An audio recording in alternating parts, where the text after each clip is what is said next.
Welcome to Later in Life. I'm Bob Bullen. One of my favorite things about this podcast is reconnecting with people whose journeys I've been quietly following over the years.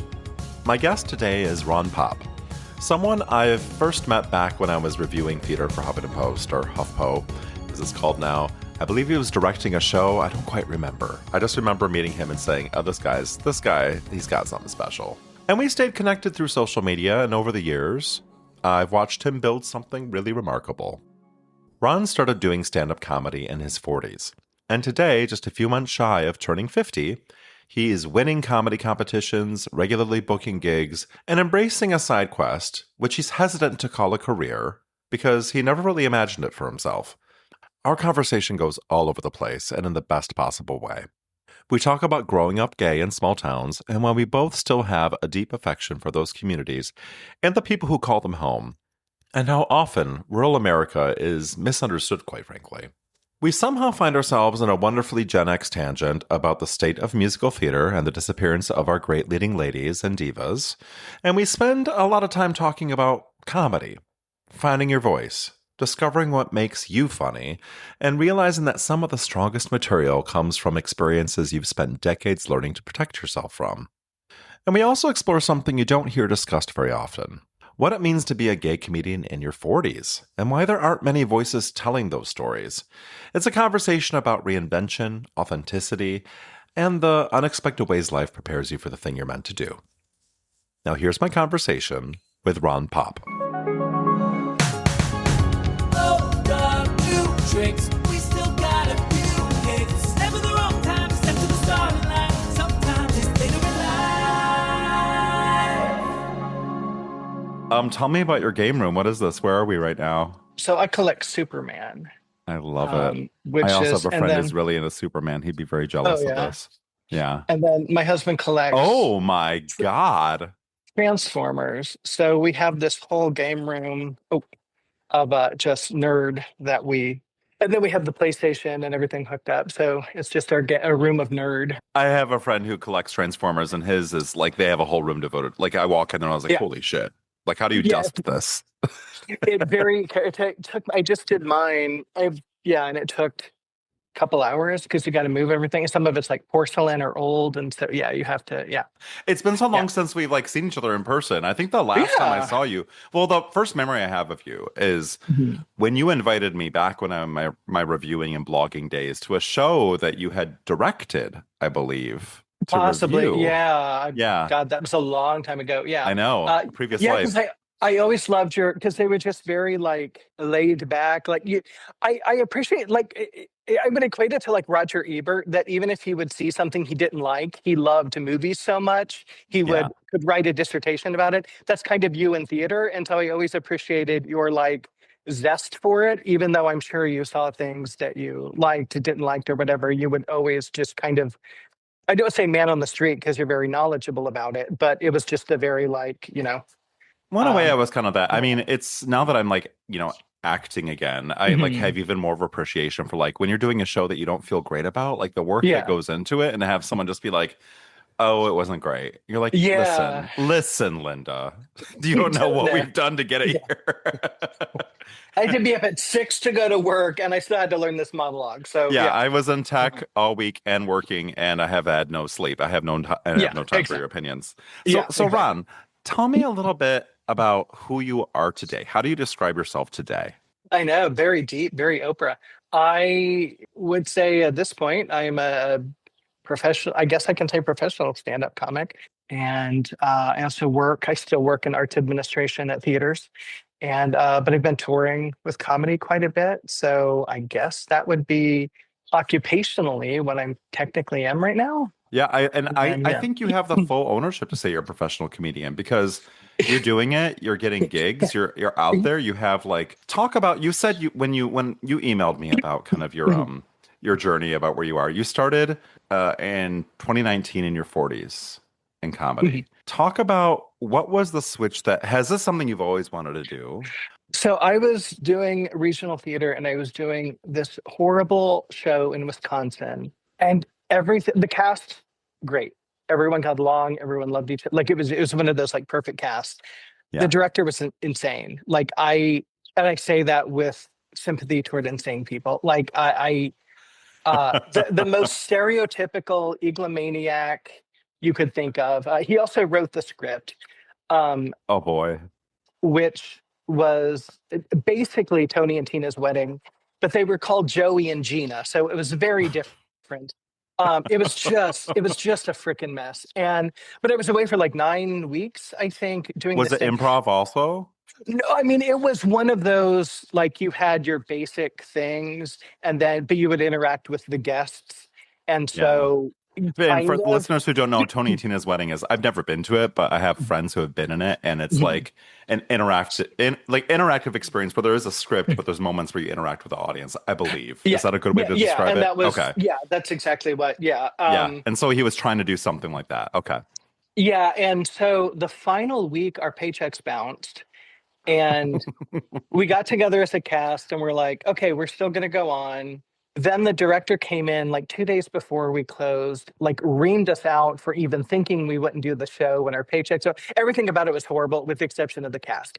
And so I got back, and I was just kind of like, I don't want to take a gamble like that again. I don't want to be away from, my husband for 9 weeks. I don't want to Yeah. be away from my cat for I don't want to take the vacation time off work. I don't want to be away and be Yeah. in like living hell because, so I thought, but I'd always loved performing. So I kind of thought like, well, I'm going to, they had open mic night, and Laugh Factory used to have an open mic night, and it was great. They still have it, but I like the old format better, where you would perform. It would just really be in front of comedians. And when you left, they would give you critiques.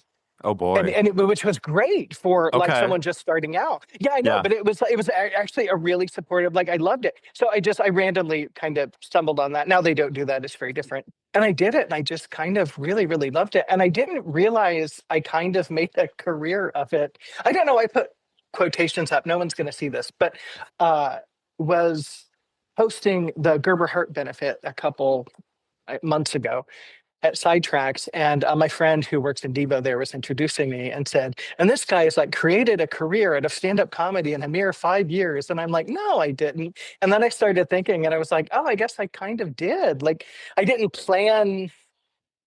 have a master plan of anything really. It was just kind of like it's like all the pieces laddered up, and when you look back, you're like, I guess I have made something of this, because I've been watching you from the periphery, and it looks like you've been constantly doing stuff. And like, when you reached out to me, I was like, yes, this is exactly what I'm looking for this type of discussion, because it seems like nothing is more putting yourself out there than like doing your own stuff and standing up on a stage and having people possibly heckle you. It's completely frightening, and I guess also like enthralling. Like, what was it like the first time you got up on stage and did your own material? Like, was it 10 minutes? What was the time? It was like, I think the first one was like 3 to 4. 3 to 4. Okay. I think that. So what was that like to go from like being a character who has like written dialogue that you kind of have been directed to, like, here I am, and here's what I consider funny. I hope you do too. It was I was shaking. It was just odd because I've been in theater for, I've acted, I direct, so, but it was so odd because it's just you. If you go up, there's nobody there there's no scene partner. If you're bad, you're bad. And I've seen comics who like have a bad night and then they blame the audience. And I'm like, nah, that's not really, you might want to turn that inward. It's a defense mechanism, maybe, Yeah. But it was, so I remember the first time I was scared shitless, and until I got the first laugh. And then after I got the first laugh. And so I always try and get the first laugh very early, so I'm not nervous. And the other thing I do, this is ridiculous. But everyone comments on it. I always take the mic cord and shove it over my shoulder. And I was at Comedy Bar, a couple months ago, I can't remember. But the guy was like, Vic Panda, who's a brilliant comic, but he does the Comedy Bar show that I was on. And he made some comment about how cool it looked. And I'm like, it's Judy Garland. I know. That's a Judy Garland move. It's a totally, because I would always get so nervous and not know what to do with my hands. Yeah. And I was watching clips of hers, because of course I was. And she just tosses it over. And it's because her nervous energy, she would use it like a whip. Yeah, it's just the coolest damn thing ever. So everyone always comments on that. But so those are the two things I do. But you whip the audience in a microphone cord, and you get a laugh at the beginning. Exactly. Yeah. tame the audience. But oh, the first time, yeah, it was really, really nerve-wracking. Yeah. Yeah. Yeah. And now it's funny that someone will be like, "Can you do 15 minutes?" And I'm like, "Oh yeah, just let me know where." And if You go into a situation not quite knowing sometimes what the situation is, and then you're like, oh shit, I have to spend like 3 months of my life or even more in this toxic situation. And you kind of can clock it pretty quickly, like where yeah, I am, what's happening. yeah. And I can imagine that does get exhausting, and where you have the opportunity to be like, I'm going to create my own stuff and like, and have a little bit of control over what I do. What was your comedic persona like at the beginning of your career? How would you describe it? Like when you decided to do this, what was like your angle that you thought you could be? There weren't there's well, I guess I didn't see many at the time, but when I started, especially in Chicago, there weren't a lot of gay male comedians. They're Oh, still not really? my age. There's a couple Yeah. my age Yeah. that are around my age. That was kind of the in, I guess. Like I think my first joke I ever said on stage, which I still say every now and then, was if y'all can't tell by my accent, I'm gay. And I've seen the clips that you have. yeah, yeah, I yeah. laughed I think that immediately was as soon as you said yeah. that. Yeah. I think that Your was one first of the line. first jokes I said. That might actually been the first one at Laugh Factory. But Yeah. so I'm just kind of this sardonic, dry-witted, and I'm glad you said character because it's not. I mean, it's a character. It's drawn from me, Yeah. but there's Yeah. embellishment, and But I always think I kind of an idiot like I kind of like will make a joke that clearly Ron knows is not the right. I did a set at about how bad of a gay I was, and I said something to the effect of like, I can't name 5 songs by Beyonce. I've never, uh, I've never seen a movie with Lady Gaga. So I mean, I think I'm kind of a like in the middle, because at this point in my life, also, I'm kind of learning what gay is again, Yeah. and Yeah. like it's a different because now it's all different. Because Some you've better, been in a some worse. long-term relationship like I have, right? Yeah, I have been. I Yeah. think if I remember it, I got married like 2 years after you, but we've been Yeah. together for 16 and married for 13 this November. So, Yeah. Yeah. yeah. And that's a rare thing for people of our generation. I mean, unfortunately, I think Mhm, my husband and I have been together for 25 years, and we don't mhm, know anyone like us. And I feel like we're a bit of an outsider. And I think that mhm. there, as people get as the I think that, like you said, your voice is so unique because you are in that like Gen X. I'm at the cusp, but I consider myself Gen X, like comedian about in gay culture. And you're right that not a lot of that exists. Who would you describe your audience is primarily? Or like when you show up, is the audience there and you just kind of have to like figure out The what they audience are? is there. Yeah. I'm not. I'm not. I mean, I post like my dates online Yeah. and Yeah. stuff. I'm not arrogant enough to think like my fans will show up and my people out there in the dark are going to. I'm really, really happy with when I go to do a show. It's kind of everyone. I'm not going to talk down to people. And there was this, I Yeah. was at Zanies, I think, and I walked outside, I walked on stage, and there were these 3 people I grew up in a small farm town in Indiana, and they looked like they literally came from a small farm town in India, got off the bus, and they sat there, arms crossed, like when I walked down on stage, not because Yeah. they were just comfortable, they weren't like intimidating or anything. Yeah. And in the back of my head, I'm like, well, shit, I'm performing in my hometown now. And like, they looked like they were going to beat the shit out of, you know what I mean? Like they just looked like, the John Deere hat and and they were laughing their asses off. And so I'm really happy that I seem, no arrogance, but I seem to be able to not have a demographic per se, Yeah. and it's a pretty wide, which is important to me because everyone should laugh, and so I don't, you Yeah. know what I mean. What did you learn about that in terms of like you've probably always had, I'm gonna assume you've always had like comedy in you,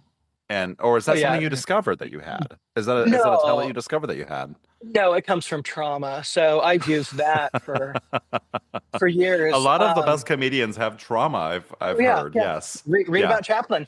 But no, and it's funny because friends of mine from college will be like, "Why did it take you so long to do this?" And I'm like, it Yeah. just wasn't in the cards." So no, I think the danger would be thinking I'm funny without trying it out, I guess, and Yeah. thinking that, like, Yeah. I think I can tell a joke, and I think can sometimes do clever wordplay, stuff like that. But I've also gone to shows where it was probably very funny at the frat bar they were at last night after the game, but in front of this audience, it's not funny. You know what I mean? So Yeah. like Yeah. it's kind of yeah. So I kind of tested out. I'm sorry, did I answer your question? I have a No, tendency to meander. no, you can't. You did. I think. I guess the question I'm trying to ask is finding your comedic voice. How did you find it? Was there like what? Did you have a mentor? Because I know, like you mentioned, you're kind of like you don't see a lot of yourself on stage. Did you have someone who kind of helped you, or did you kind of do it on your own? Uh, Like, what was the way that you no. kind of you figured out who you are as a stand-up comedian? Um, a lot of it came from theater. Yeah. And because I was always shockingly cast in the character roles because I have a slight lisp. So I was always Me the, too. yeah, Usually the roles I play are like the ones who don't kiss anyone. Or yeah, just exactly. Like next door neighbor. So, but you learned how to be comedic in that because that's all there is for you to do is to, right, tell yeah. the jokes. Yeah. This sounds so television. Like growing up, was obsessed with like the Norman Lear sitcoms and the Hmm. like stuff like that. So I mean I would say like turn of phrase it was that I've always been kind of sarcastic and dry-witted, but I don't there's no, I even now I don't watch a lot of stand-up comedy, so I didn't really have someone that I emulated or anything. There were a couple good Yeah. I remember Ant was God, he might have been the only one that I knew when I started Who doing it. I was since that? learned Ant. I Um, don't know who that is. he was on Last Comic Standing, and he was in Okay. some one of those '90s gay movies. But and I mean, since then there's like Wanda Sykes and Bianca Del Rio, Yeah, who yeah. is just. But And at the she's still your show title. I see. yes, she will hear from my lawyer. No, I It actually gets kind of love bitter that. for It's all we're not. saying, Yeah, yes. yeah. No, I just love that, like, okay, well, maybe I'm doing something right because she took the same title. No, I don't think she Who stole were it for you? So anyone you who mentioned no. Norman Lear. Like, what were your sitcoms that you watched that you thought like what Uh, is funny? Like, what was funny to you as like young Ron? a comeback, a good comeback. Florence from the Jeffersons could do a comeback like Yeah, nobody else. Eve Arden, if I mean, I watched, there was nothing to do on the farm. I watched a lot of TV and read a lot of books. So, yeah, but like, if you know who Eve Arden is, like the dry, I do. Yeah, yeah, like so a good comeback will just the sister from What's Happening. I mean, I'm just like remember growing up and watching these things of um just like a good devastating so I love the Golden Girls and Will and Grace because like yeah. 90% of it is just a comeback, and so yeah, that's kind of I guess my school. Like there And wasn't it's a I didn't go there, comeback yeah. and timing. A Yeah, comeback and timing is, timing. yeah. Yeah, Mhm. yeah. Those two um things are like are and Norman Lear. Like I remember all the things I used to love that were like the sitcoms of the day, like, even the most recent one that he did, which was the reboot of oh, One Day at a Time. One Day at a Time, Yeah. which was so funny and so real, and there were a lot of comebacks, most of them given to Rita Rita Moreno. Moreno. Yeah, oh yeah, yeah, yeah, yeah. What's that like for you of taking kind of like honoring that and bringing it forward? Because a lot of the younger generation doesn't know what any of that is. They don't know what a No, comeback the is, except for like a click and a snap. They don't know what a real well-honed comeback looks oh like. yeah, yeah. I shockingly, and I don't. There aren't shows like that on TV now. It's all quasi documentary Yeah. shows and stuff like that. So Except for I Hacks. never. Hacks had some really good Hacks like was great. Yeah. comebacks. Also, Yeah. but about a comic too. Like I mean, yeah. Yeah. I think people loved Um, it because they missed that good type of writing with I that do type of like too. I wit. think so. If The anyone wit. wants to do a Yeah. sitcom, give me a call. But yeah, I never really thought of it like that. But you're right. There's not a lot of the youngins today, and even the stuff we like. I'm in the Gay Men's chorus because I'm uber talented and my check cleared. I don't know. I was just saying. So we did the last show we did was all share related because we're knocking down those Yes. stereotypes.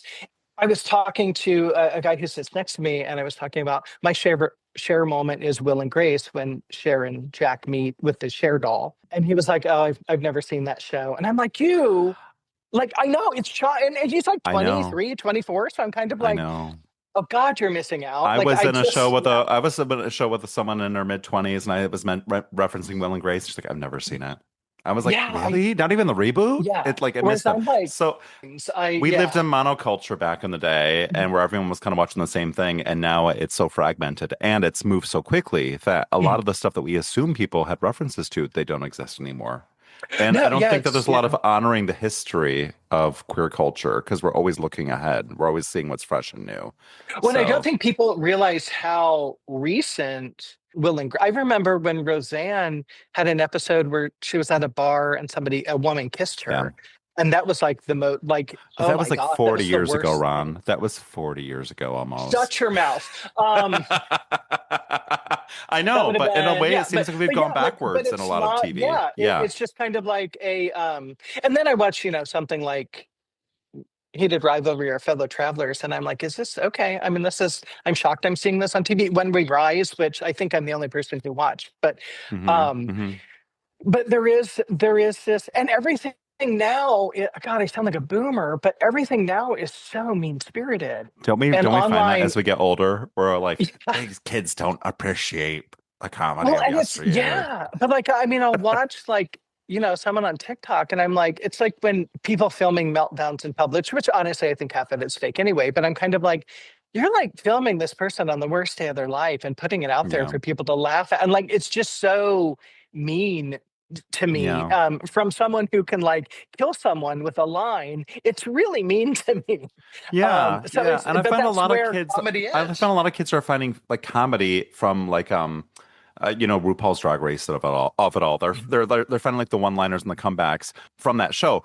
But RuPaul really honored the history that we're talking about of like Mhm. the designing women and like the Mildred Pierces and like all of that Uh, stuff. Like he's the one and queer culture in general, not just RuPaul, but he made yeah. it mainstream. And so that became RuPaul. And then they only know it from that basis point. They don't know where the origins of it Yeah. come from. So they Yeah. think it's like new and funny. Like, no, that's been around for ages. It didn't come from Yeah. Drag Race. Anyways, I'm on a tangent.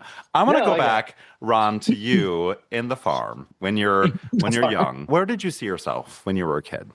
I say farm. We had farm animals. We didn't farm Sure, anything. So if anyone I grew up with is farm. listening to this, just yeah. So it's just easier to say farm. But Sure. I detasseled corn. It was a farm. Um, I kind of always thought. I mean, it was when something in the arts. I kind of always thought I would move to Yeah, New York. And it was a really big deal when I finally performed in New York. So because I kind of always figured I would end up there, and yeah, Sondheim would call. I'd have to turn down Lloyd Webber. I would do the Sondheim show. Like when you're a kid, imagine all this stuff. So I knew sure, I would be in a bigger city, and I knew it would not be Indianapolis. And I'm not bashing my hometown. There are a lot of people I sure. know who stayed there. They teach at the high school and the schools that like they went Yeah. to with me as a kid. And I'm from a I small would town be, too. yeah, I yeah, love my hometown, and I think it's when you're a creative gay, it's hard to realize your dreams sometimes in those yeah, areas, you know. Um, yeah, and yeah. So I always knew I'd get out.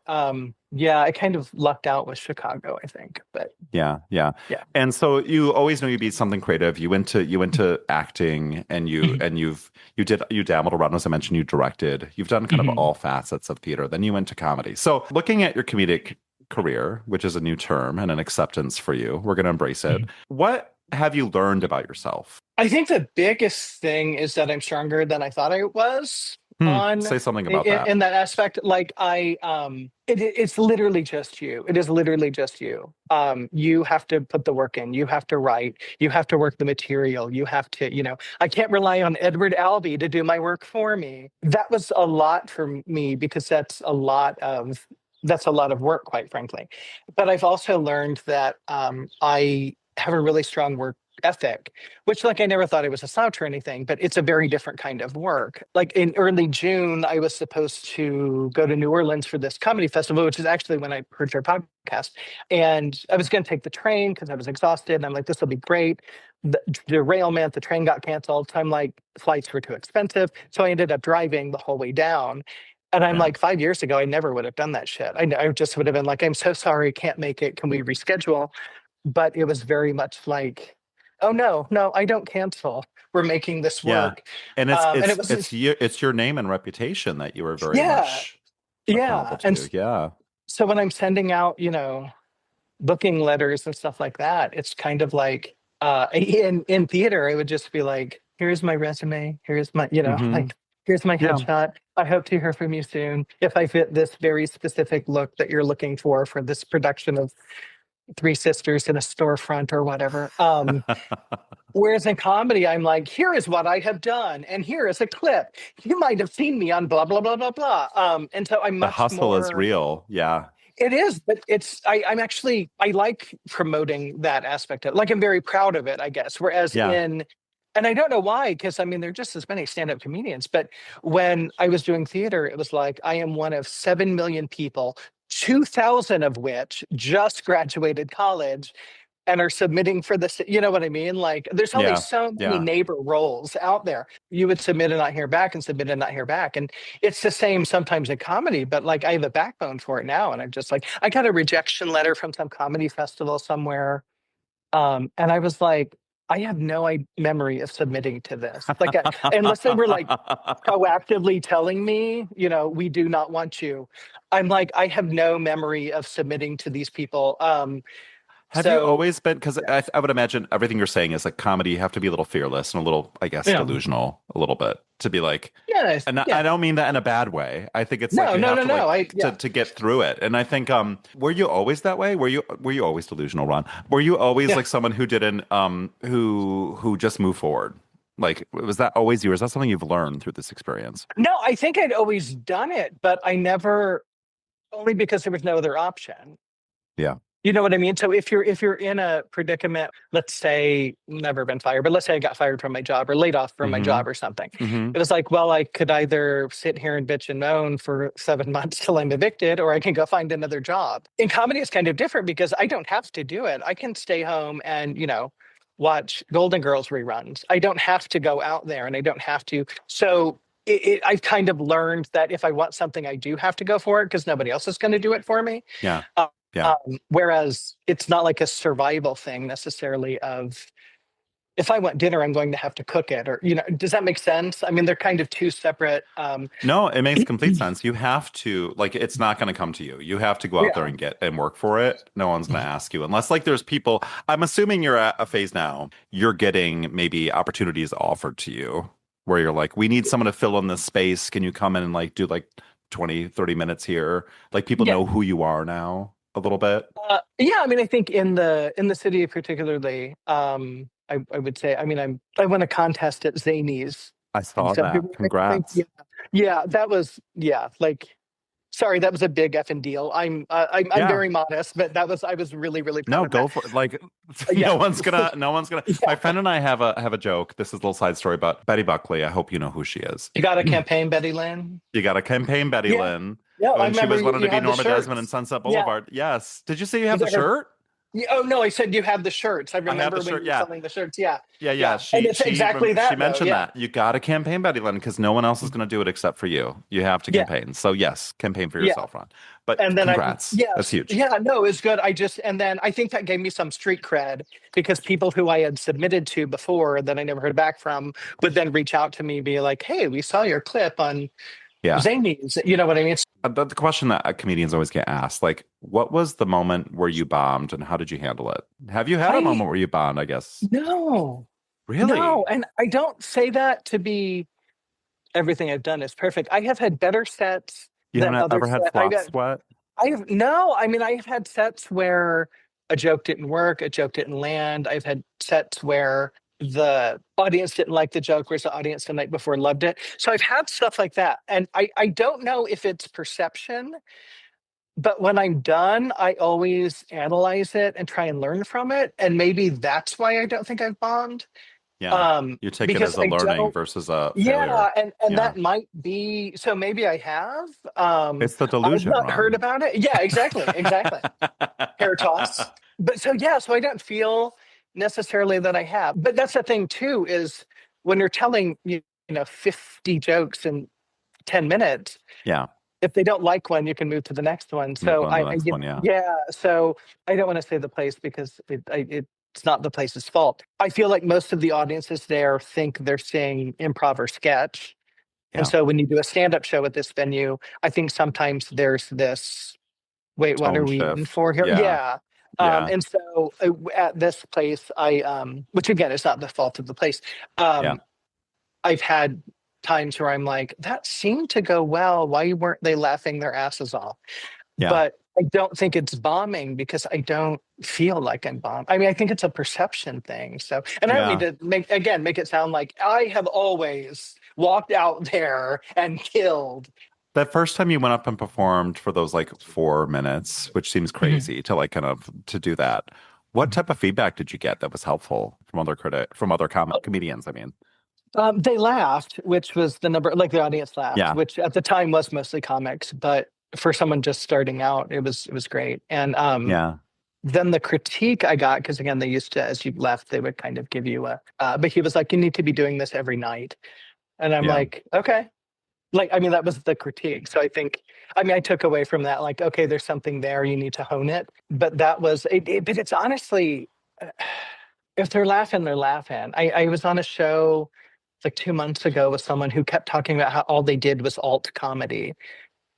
And I'm like, okay. But like just kept using that term. Yeah. I'm not gonna name him, I'm never gonna bash another comedian, but Sure. Yeah. it was just kind of like, okay, like what, I just want them to laugh. Like I'm not subsetting it where like I can't do this joke because this is not alt comedy, but this is, or this is, Yeah. this is observational, this is not. And so I don't, some people do that and some people do really well with it, but God, if they're laughing, they're laughing. I don't You ever tell think a that, I you guess. tell Yeah. a really fun, and I cannot remember it. I know I watched it. This was probably 3 or 4 years ago. You told a really funny Pat LaPone story. Can you just recap it to refresh my brain? I don't want you to like give away your stand-up material, but what No, was no, it no. again? What happened? I was working at a theater in town where there was, Yes, unnamed. yes, where there was a show that Miss Apone was in, and her reputation precedes her. I never had any bad run-ins with her or anything, but one day I was leaving, and she got off the elevator. Like I passed, and she got off the elevator, Yeah. and she was behind me, and I was leaving, and I opened the door because I'm a gentleman and I'm scared shitless of her. And I stood there, and then she just kind of stood in the doorway, and she just said, "Where's my car?" And I think she was kind of talking to herself. You know what I mean? Like I think because I was just standing there holding the door for this like Broadway legend, and I can't Yeah. let it close, and I can't. And so I was just kind of like, oh, I don't know. I'm sure it will be around shortly or something like that. And Yeah. then she turned and walked in, but I embellished it a bit. I think I did an accent in the story, and I was like, Oh I no, need it to was hide the great. fact. Yeah. Your But storytelling was fantastic. I remember doing that. And afterwards, some friends of mine were like, I don't know who that is. I don't know who that is. I'm like, well, the 5 gay people in the audience loved it. Well, maybe So that's yeah, input for your when you yeah, tell the story to give a little context on who she yeah, is that yeah. that the Well, gays I can did like, respect. but also, Like come on now, like who is the comparison that would resonate with that audience? I have no clue at this point because I don't there's no know. stars these days. Um, Yeah, thank you. I Yeah, I remember at the height of my like adoration of her when she was in that show at that theater. I used to work down the street from that theater, Mhm. and I would walk home every night and pass by I would make a detour to walk by the theater just to see if I'd run into her. Yeah, Delusional. And then yeah. one day I actually did, and she was coming out of the theater with a rag on her head, A like a babushka type. scarf. Yeah. Yeah. She came out with big glasses and she was pointing around like it's almost as if where's my car? Like she was like Yeah, looking around yeah, and I looked at her and she gave me the look and I was like, keep yeah. moving, keep moving. Well, because you had interacted with her at time, right? Like Oh yeah, I've had about like three chats and interactions stuff. with Yeah, her. like I thought Yeah. you. Yeah, The one where yeah. she I've told the story a million times that I bought her a dirty martini after Gypsy and then she yelled at me Right. at Yeah. Ravinia about it. Yeah. So Yeah. she's a force. But this isn't the Pedal the Poem podcast, but I appreciate I It love would that be story too when you long. told We it. would be here forever. Yeah. Who are some of your just a side tangent, who are some of your favorite divas? Who are some of your favorite leading ladies? Oh, I like what Judy. I hardly Yeah. God, I don't think there are divas anymore. Like Audra, but I don't think Audra is a diva. You know what I mean? Like Yeah. there's, I don't think she'd define herself as one. Yeah. yeah, no, Bernadette probably. I read a really interesting article. It's probably on 10 years now, but about how do we need divas anymore? No. And it's kind of like, I don't know. I mean, that's but It's a I good question, but it breaks my heart. yeah, Yeah. yeah, but it's kind of like because I mean, I love throw me a Betty Davis movie, and I'm like yeah. Yeah. But nowadays, I don't think they're divas. There's people who like I really enjoy, and The yeah, I untouchable don't know. quality of people is of stars and celebrity is kind of non-existent because of social media. But also it's I think my friend he's a producer on Broadway, and him and I have been friends like 15, 16 years. And we talk about this phenomenon of like back in the like the last divas are like the Audra McDonald's, Betty Buckley's, Patti LuPone's, Sutton Oh, Foster Buckley, even yeah, ekes through a little bit, like those people who are yeah, like the Broadway like star. I'm speaking stage divas, of course, yeah, and yeah, they don't yeah. exist anymore. They don't because they are all like the Casey Levy of like ragtime is kind of an output of a show, not so much leading a show anymore. We have no women Yeah, I mean, leading you have shows. like, who's going to do Call Me Madam? You know what I mean? Right. Like, I mean, without an Ethel, like nobody, not that anyone Well, should who's do going to Call do Me a Madam, show in but it's, general starring a woman yeah, who is an adult? They yeah, don't something too happen. good. Yeah, yeah. No, I would agree. I think, I mean, there are some, I still shoot myself. I didn't see Reba and Annie Get Your Gun, but I keep hoping to God she comes back to musical theater. Um, Yeah, I know. Specifically in a production of Best of the Whorehouse in Texas. However, if I can manifest that, if I can hear her sing Bus from Amarillo, my life is going to be fine. But Barbara Cook I oftentimes said that Reba McEntire and Anna Get Your and Gun was her favorite stage performance she's ever I've seen. heard a friend of That's mine saw it, Barbara and Cook. I would consider Reba. If you can use one letter for or one word for your name, and people know who you are, so to me, Reba's a diva. So But you're gonna go by Ron? Is that gonna be your stage name? be my yeah, Ron with an N, not Ron with an S, because Ron with an S goes yeah. Um, I know we're kind of getting off tangent, but I think it's still on theme because we're roughly the same age and like we both love theater. We love performing. Over the past 10 years, I've seen it go from like theater that I resonate with to like I am old now. And I don't know if I connect with these yeah, stories anymore and that's not a bad yeah. thing. Let's bring in the young audience. I'm all for it. Like at the same time, Mhm. I'm also like, I don't know if I necessarily care a bunch of high schoolers going through a midlife crisis, like going through like a high school crisis or like, you know, Thank you, dear Evan Hansen. I know. Oh, look, a teenager singing a power ballad. Brilliant. I saw Little Night Music last night, which I know you're also a Oh, Sondheim fan. at the Marriott. Mary, yeah. And Yeah. it escaped me. I knew the score, I'd seen the movie and the I Bergman know. I film. saw you post that you had never Yeah, seen it I before. I'm just like, never seen a Ron. production of it. Yeah, I know. Yeah. And I'm sitting there and it gets to the sun was the beginning of Act Two. And I'm sitting there and it's in the round. And so there are actors next to me. And one of them says, they sing the line, God, I hope I don't mess it up. But Sondheim uh will strike you and down. yeah, but and so while the clock turns, don't sing a nocturne just yet. And I'm Yes. like, Good job. shit, Yeah. shit. Like, God, I miss Right. Sondheim. What a God, I miss banger. lyrics like that. I just, yeah, but I'm just like, I miss cleverness and I miss, I know. and don't get me wrong, like, I was weaned on Rent. Like when Rent came out, I was the Yeah. biggest. And I still Yeah. love it. Great road trip album. Nowadays, when I see it, I'm like, it's a concert. That's fine. Like sing the songs, sing the shit out of the songs. That's great. But the kids weren't born who are performing Rent now.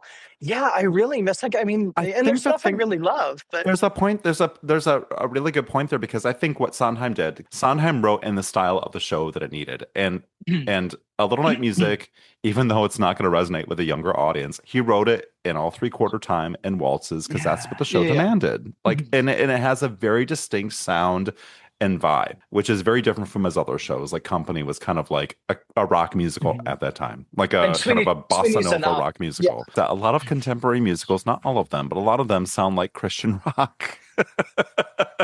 Yeah, no, I They're mean it's all just kind kind of of the yeah, sameness of yeah. sound, you know? That's what I will say, like Hamilton, I was like, shit, this is different. Like there's Yeah, different yeah. things in it. Rent, I would say there's gospel, there's We're rap, talking in hyperbole. There's a lot of outliers out there, of yeah, yeah, course. Yeah, but a yeah. lot But of I'm just like, contemporary musicals are Christian rocky. right Yeah, now. yeah.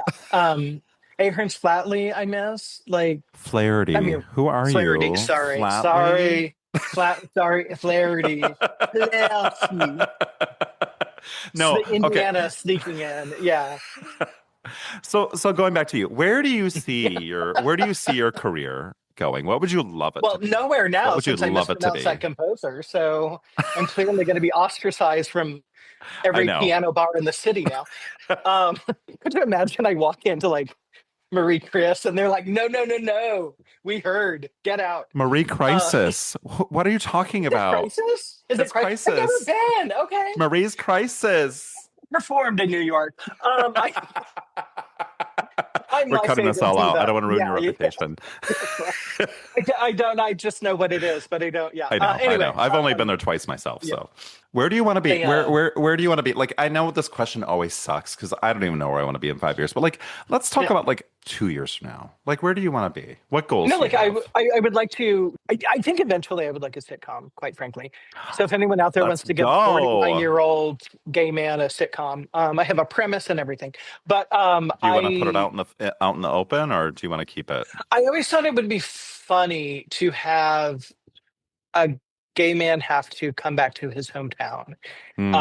and you could deal with culture clash, and you could deal with on both sides, Yeah, because I think small towns get a bad reputation, I agree. and I I agree, so especially in I Hollywood or whatever yeah, Hollywood is now. Yeah, so I would love to have because I remember going back once and God, when you first come out, people are the people do the best they can with who they are at the time. yeah, So I remember going back and running into people from high school and them being so nice and so and me thinking like, oh my god, are they going to call me a faggot, or they, you know what I mean, like just like yeah, after I came out and stuff.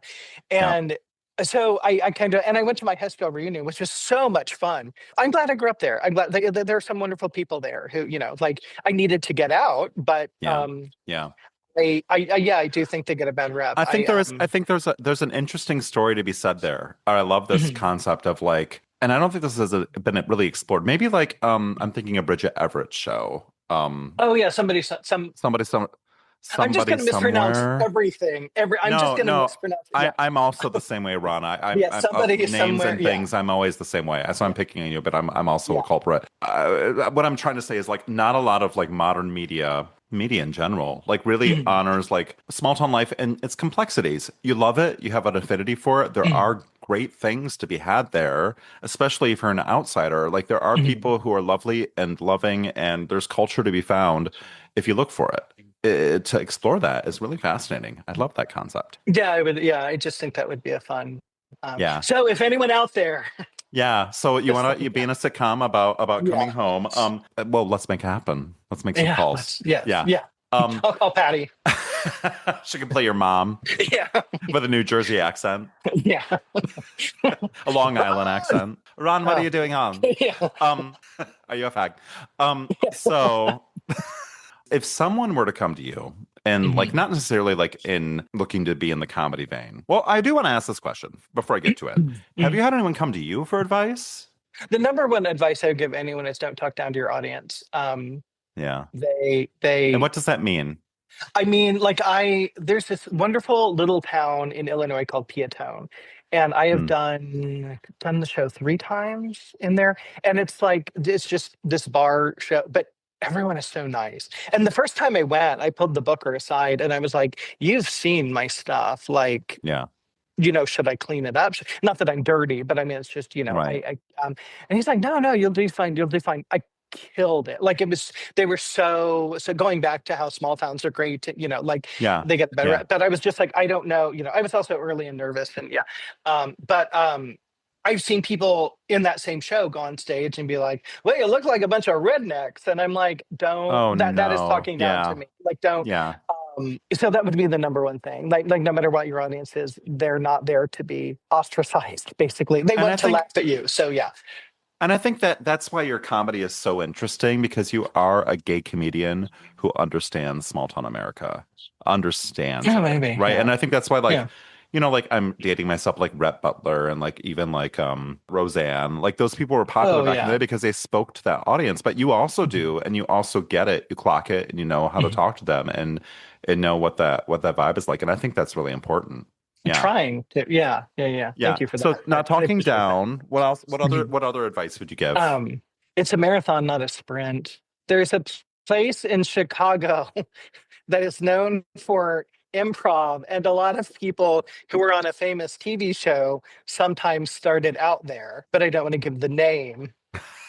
Um, but a lot of people will go there and think their next step is SNL. Yeah. And I'm like, it's a marathon, not a sprint. So Yeah. people who think everything is just going to happen, but I would say everyone should try it. In the same way, like I had a therapist who said everyone should do drag once. It just like that you're going to find out parts of yourself. I've never done drag. I'm entirely too masculine, but I have. What would your Thank you, drag Bob. name be? Let's come up with it. Oh, so her knees hurting. Yeah. Perfect. But I think everyone should try it at once or twice. But I mean, I Yeah. haven't gotten any. Do you say the same thing Um, for stand up? Everyone should try it. I do. I mean, I think like and in Chicago, it seems like everyone does at least once. Uh, But yeah, I mean, I think it's good. I think you should try things to learn more about yourself, and if it scares yeah. you, you should probably try it. That doesn't mean you need to make a career out of it. That doesn't mean you need to, give up your life and start taking stand-up classes or anything. But no, I mean, I think anything you can do to kind of learn more about yourself. And I mean, it is just you and a microphone and what, 3, 4 minutes. It's amazing Yeah. what Do you you think it's been learn. a strength that you've started later in life to do this, that you've had like more like understanding of who you are as a person, the fortitude? I'm not feeding you an answer, but do you No, think I mean, that's been I a strength for you?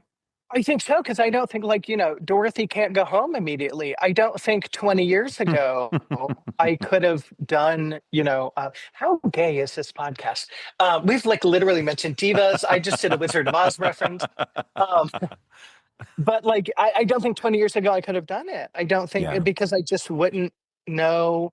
And it kind of came out of, well, let's give this a shot. I don't, you know what I mean? I'm Yeah. not going to see these Yeah. people again anyway.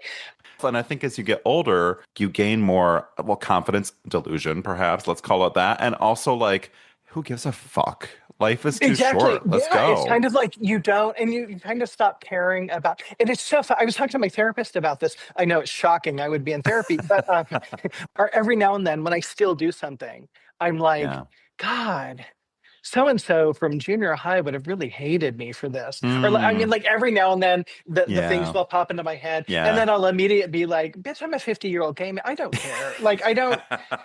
It's the same way Yeah. when Yeah. Yeah. somebody talks, kind of sort of a tangent, but similar when someone talks about masculinity in and how people need to be uber masculine now, and I'm just like, I grew up gay in a small town in the 80s in Indiana. Like, Yeah. you think Yeah. that didn't take balls? Yeah, you have to you as a gay man who grew up in a small town, I completely get it because Mhm. you have to create a fortress around yourself. And I Mhm. imagine breaking that down too is That's the also hard part of part. it too. That's the rest Yeah. of your damn life is breaking that damn fortress down. That's kind of how I live my If someone were to come to you, not just necessarily around starting comedy, but just in general and said, "It's too late for me," what would you tell them? Oh no, no, it's not. You can fail at any age. So uh Failure is not age discriminatory. yeah, yeah, exactly. No, you never freaking know. Like your life is not a straight line. Yeah. Mine is a swishy. But so it doesn't, there's not a, and you can easily Google like people who started late in life, people, you know what I Yeah. mean? Like, and everyone has a voice and everyone has a experiences they can draw on for whatever they want to do. If you want to be a doctor, but you were a nurse for 20 years, you can still go back to school and get your, but I don't think, and it's too late when we're dead. But I don't think Yeah. aside from that, or If you were to title the chapter of this phase of your life, what would the title be? So I'd say 2 years ago it would have been okay. Let's give this a try. Hmm. Now, I think, can I cuss? Yeah, go for it. Now I think it would be, oh fuck yeah. Fuck And yeah. because Oh, fuck yeah, and yeah. so that's kind of it's good. I mean, it's, and I keep trying and keep moving forward. So Yeah. yeah. So I think that's where I'd be right now. As I turn 50 in January. Any plans for 50th? Are we going I anywhere? don't know. I don't know. For my 40th, we went to New York with friends and saw some Yeah. shows, and I like, stayed for a week. I kind of want to do a roast. I don't know.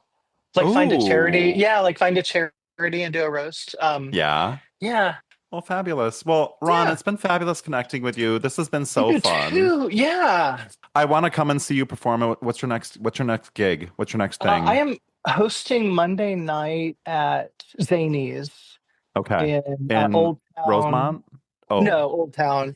And okay. then next Friday night, I'm at I made the finals and Throw Down the Gauntlet, which is like oddly enough right across the street from Zanies, but it's like next Friday at 8, I think. Okay. And have you updated the next week website coming. yet? Oh God, no, I need to. Do I'm so it. bad. Do it. I know I do, and it's also I need to get someone to help me work on it. But it's like It's not hard. there's Get a so much I Squarespace want to. account. Do it. Yeah, mine. I asked that. Where should people go to find the latest information where you are and where they can see you? Instagram Okay. is generally I post regularly there. Yeah. Okay. And what's your Instagram handle? Ron Popp. It's RPOPP773. Yeah. You got to change that. It's got to be comedy centered. We It got to brand is. you, Ron. Well, my name is okay. Well, now that I have a career coach, I can. Yeah.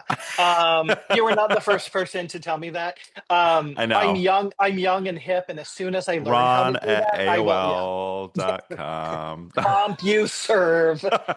We want people to see your .net. amazing stuff that you're doing because you like the stuff I have seen that you've posted online is really, really good and really, really funny. Yeah, and YouTube, I post sets on YouTube. Yeah, so there's Yeah. You have a lot of stuff out there. So, Yeah. Thank you for joining this. It's been a Thank sincere you. This pleasure, is and I great. hope I I get to love see this you again podcast. very soon in person for realsies. Yeah, anytime. Drop a line. Keep doing the thing. You're amazing. Oh, thank you. All right, take care. Have a good one. Bye. Later in Life is hosted, edited, and produced by me, Bob Bullen. Theme music by Rocky Patera. Cover art by Rachel Joyce. If you like what you're hearing, please consider leaving us a review and a rating on Apple Podcasts. It helps a newer podcast find its audience. And if you have a story you think might fit the vibe of the show, reach out to me. You can email me at thebroadwaybob@gmail.com. I look forward to hearing from you. And remember, it's never too late